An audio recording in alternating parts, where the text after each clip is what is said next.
Hi again then guys, and so we've got another PP specific Sleeper Spec tune for you today, and this time it's for the Nissan GTR Black Edition. Now for those who are unfamiliar with Sleeper Spec, this is basically where I take a car that is pretty popular and a good performance car already, and then we upgrade it as far as we can, but to a level where you still can't tell that it's been tuned.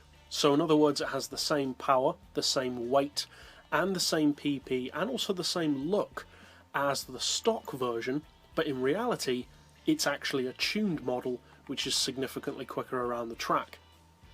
Now for this model I've gone for sport soft tyres because it's more of a street level tune, and also the base model has tyres of that kind of spec anyway. For the brake discs I've chosen to increase the rear brake balance to 6 on the brakes. As far as the ride height, we've got 110 front and rear, which is the same as the stock height, so people can't tell that it's tuned that way. Springs we've got on 13 and 675, the dampers to 4 all round.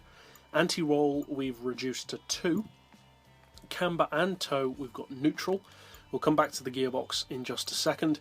As far as the diff, we've got the lowest initial torque to keep the handling as loose as possible, highest acceleration and braking sensitivity to keep it loose again.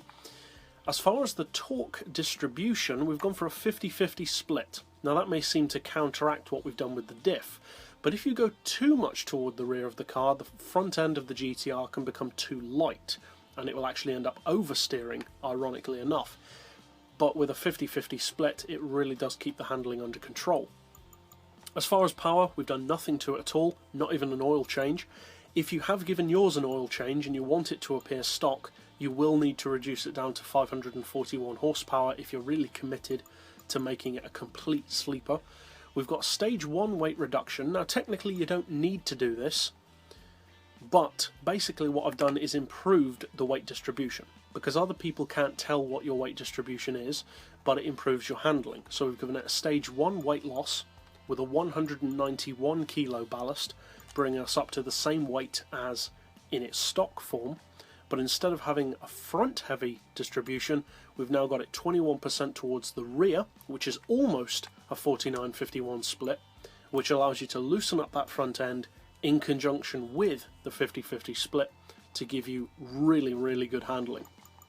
And finally for the diff, or for the gearbox I should say, not the diff, we've got an auto setting of 211, then for the individual gears 3.3, 2.2, 1575, 1.2, 950 and 775 with a final drive of 3.5.